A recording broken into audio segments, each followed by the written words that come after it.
We also just booked a little boat. What facts belong, it's hard to say. Your pattern is so hard to tell. But we're together, that's our game.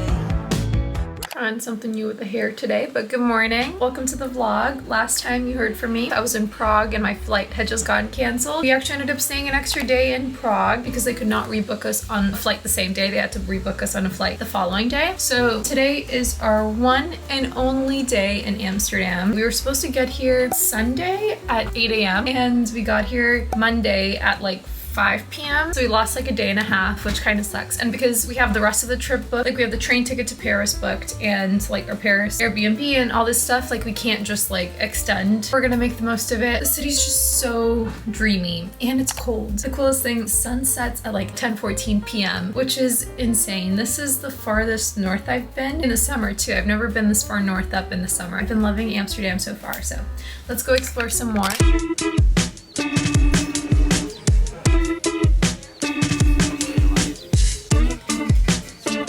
I've been thinking about good times, so tell me all your words lies. I believe them if I try, for the sake of time, just give me the eye. I've been thinking I said about don't blow my high, I'm on that carpet ride. I've been swerving, I'm a servant to my magic side.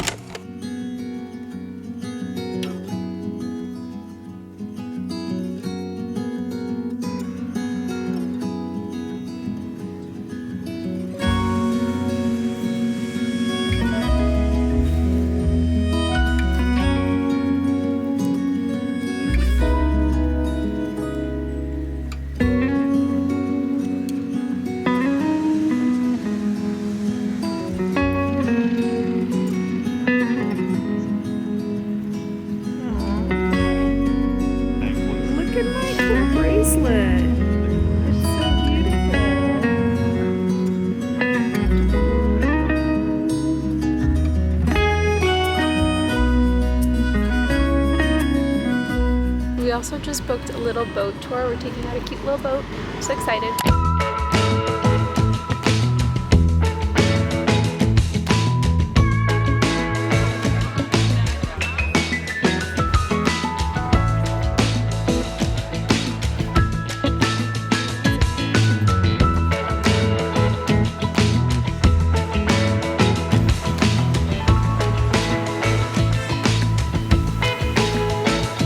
Spent some time at the tallest wooden windmill in all of the Netherlands. There's a brewery right next to it or like attached to the windmill. It was really poppin' and a lot of fun. Also the sun finally came out and it's blessing us. We rented a boat for 2 hours. We're gonna be driving it, captaining it ourselves. It's gonna be a good time. We're like walking there right now. I'm so excited. Guys, this is our little boat. Mark's over here with the rudder. Oh shoot, we're about to go under a bridge. We also got snacks, I forgot to mention.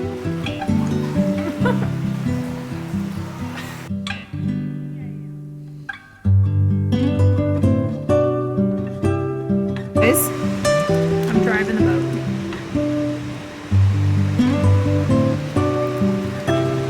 I'm about to run into all these boats. That was bad. Do you want me to drive?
motor boats. That was so much fun.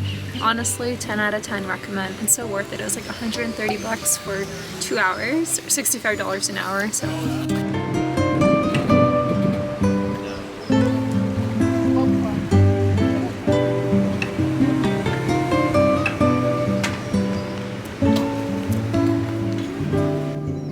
After the boat tour, we just wandered around some more.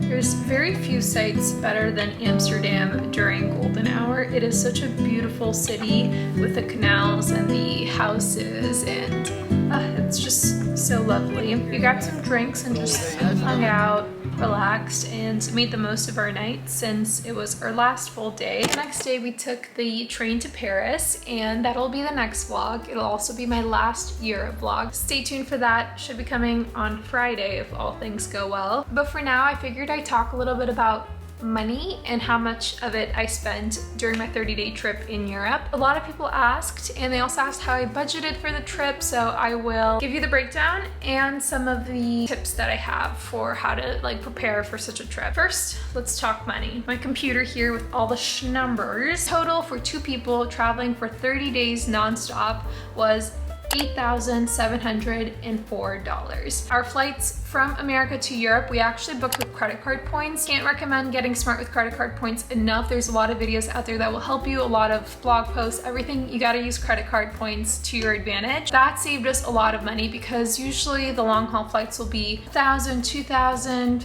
more dollars per person. Other than that, all the transportation within Europe, all the hotels, everything, every food, everything else we just paid for out of pocket. That total can be broken down into hotels, which was $3,616, transportation, $1,165, and this only includes transportation between cities. Any train that we took throughout Italy to go between the different cities, any flights we took a flight from Venice to Prague, Prague to Amsterdam, Paris to Albania. So all of those trains and flights to go between different cities is what is included in that total. And then everything else, including food, all the transportation within each city, any excursions that we did, anything else at all, we spent $3,921. Those were the numbers. Going into this trip, we were trying to be cautious with money, not trying to overspend unnecessarily. When it came to hotels, we were trying to stay around $100 a night. That wasn't possible in all cities. Just rolled with the punches. And when it comes to eating, rarely did we spend over $50. Very often we were way below that. We tried to be balanced in the activities as well. For example, we didn't do the gondola ride in Venice. It was $80, and I was it's not really worth it. But we did splurge in Amsterdam. I thought it was cool that we could rent the boat ourselves and go on our own, and I thought that was really cute and romantic, so I'm really glad we did that. I think the biggest things that will help you cut costs are things you're gonna do before you get there. So booking all of your transportation between cities, all of your hotels, all of your flights, all your train tickets ahead of time will help you beat price hikes as things get closer to the day. Tip number 2, doing an Airbnb. I know, cringe, just be very careful with Airbnb. Their customer service is terrible. If you watched my last vlog, you already know. But it was nice to have a kitchen in some cities and be able to cook things at home, because that offsets the cost of eating out while you're in cities where you don't have a kitchen. Tip number 3 is to not fall into tourist traps. There's plenty of them. Do your research. Don't eat right next to the Colosseum. Tip number 4 is to visit cheaper cities. There's a lot of places that are pretty affordable for Americans, especially for example, Prague. The monetary conversion is favorable to the US dollar, so things were pretty inexpensive in Prague. Albania, we went to Albania. Let's not even get started. It's how cheap